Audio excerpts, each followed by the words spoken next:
Hey everyone, so I've seen a lot of hype around the skill Convert Element, and I can understand why. It's definitely one of my favorite skills at the moment. So in this video we're gonna go over everything from how it works, what it does, and is it actually good, and when it's best to use it. However, in my last build video I got a lot of comments asking why there was no Convert Element build in it. So I need to temper your expectations. This skill can be good, but it's definitely not usable everywhere, and there's a lot of conditions that comes with it.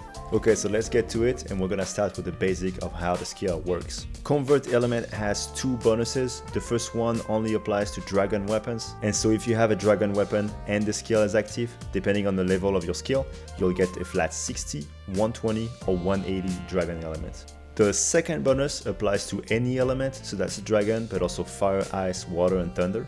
If you have an elemental weapon and the skill is active, you get access to what I call Dragon Blast. It's not the official name, I don't think there is a name in the game, but it works kind of like Blast and it looks like Dragon, so I call it Dragon Blast. It's similar in the way it works to Blast, but it's different in a few ways. After doing enough damage with an elemental weapon, you will start getting those procs. And just like any status, every time you proc it, the next one is going to take more application to proc. The element that you choose does not matter. You can even use fire on a monster that is immune to fire, and you will get the exact same proc rate as if you were to use another element. The vast majority of the damage on those blast proc will be flat damage, meaning that no matter what monster you hit, it's always going to be the same damage. And a very small amount is dragon element, so that is impacted by the monster's defense in dragon. At level 1 you get 150 flat damage, at level 2 you get 200 flat damage, and at level 3 you get 280 flat damage. Now on the screen it can seem like the dragon damage is quite a bit, but actually once you start factoring in the monster's resistance to dragon, it's a very small amount. So for example, Rathalos, that is very weak to dragon, has a dragon hit zone of 30, so if you have level 3 Convert Element, you do 100 dragon damage.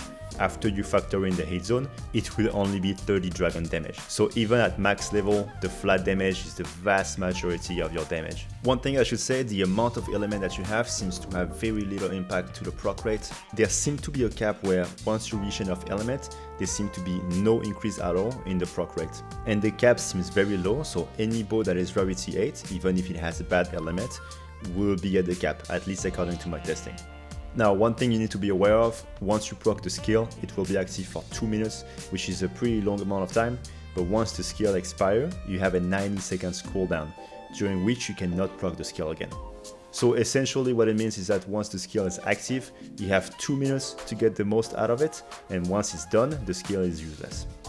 Now, concerning the activation of the skill, the game states that you have to take elemental damage, but actually in the game, if you use bow, you can just dodge any elemental damage and it will proc the skill. Please note that it has to be elemental damage though, so on about a dozen monsters you cannot proc that skill, which means that on almost half the current roster, Convert Element is completely useless.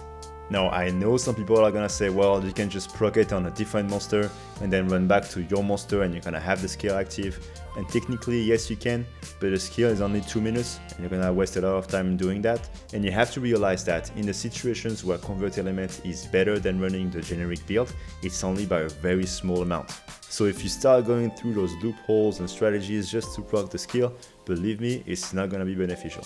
So now that we have a basic understanding of how the skill works, I'm gonna show you two different builds that use Convert Element, and I'm gonna try to explain in which situation those builds are beneficial. Okay, so the first build is going to be for non-dragon matchups, so it's only gonna benefit from the Dragon Blast effect. For this build, we're only using Convert Element 1. The reason is, if we want to use Convert Element 3, we lose way too much raw damage and the blast will not compensate for the lack in raw damage. This build, compared to the build that I showed in my last video, only has 5 less raw, so your damage will be slightly lower than the meta build, but the goal is for the blast proc to compensate for the small decrease in damage. Now, one thing I will say is that the more HP the monster has, the less this build will be effective. Because each blast proc takes longer to activate than the previous one, you'll get a lot of burst damage at the beginning of the fight, where most of your blast proc will be, but the longer the fight is, the more the regular build will start to catch up and eventually surpass the blast proc from Convert Element. So if we just take two examples in solo, first we're gonna look at Al-Jarakan, non-tempered, and he has just above 15,000 health. In solo, it would take about 2 procs to tie your damage from the 4-piece Gormagala set. But now if we look at Arcveld 5-star Tempered for example, he has over 28,000 health, so in solo you would need more than 4 procs to get even with the Gore Magala set. 4 procs just to get even is a lot. For reference, I was getting between 5 and 7 procs in most of my runs. So it really goes to show that the efficacy of this build really drops the longer the fight goes on. Now that's for solo play. For multiplayer it's a little different. First off, the good news is that unlike Blast and other statuses, the application rate seems to be the same as in solo.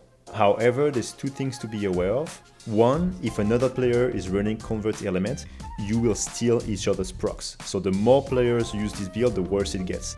Something else you should know is that Pierce Cuttings and Dragon Piercers do not proc the Dragon Blast at all. So if you're planning on running a Pierce Bow or Dragon Piercers a lot, you should not be using that build. So my recommendation if you want to use that build, first of all, it's better in solo and for shorter fights.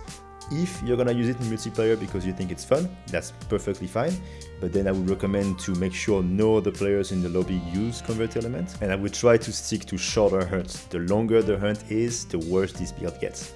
Okay, concerning the second build, that's gonna be Convert Element 3, and this one we're gonna use for Dragon Weak matchups, so that's Rathalos, Rathian, Guardian Rathalos, and even Gravios for example. And because we get such a bonus in Dragon Element, we're actually gonna use a Dragon Bow for those fights, and the best one to use is Guardian Arcveld.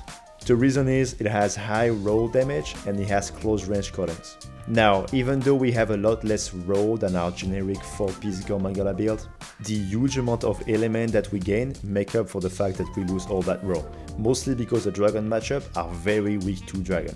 And because we are using Convert Element 3, our Dragon Blast will do a lot more damage than the Convert Element 1 build. Now for this build, if you use it for a Dragon matchup, so that's the Rathalos, Rathian and Gravios, you can use it no matter what the situation is, so solo, multiplayer, doesn't matter. But of course, it's only viable for those few fights. I would recommend to never use it outside of the Rathalos, Rathian and Gravios. So to give you a quick recap on the skill, on Dragon Weak matchup, I will use that build all the time, it's very fun and it's pretty strong. Now for the non-Dragon matchup builds with Convert Element 1, in solo, there are a lot of situations where it can be better than the normal build, but you need to make sure that you're consistently getting enough procs so that it's better than the generic build. The less HP the monster has, the easier it is to get value from this skill. But if I had to give you a number in solo play, I'd say that 4 or 5 procs minimum reliably is where you want to be to have value from this skill. And in multiplayer it gets a little bit sketchy. If you're the only one in the lobby using this skill and the hunts are going pretty quick, then sure, use it. But if someone else is using this skill or you feel like the hunts are taking forever, then I would definitely not recommend that skill in multiplayer. I'm curious to see what you guys think about this skill. I personally love it, but I understand that it's not viable in every situation. Let me know what you guys think about it in the comment section, and I'll see you next time. See ya!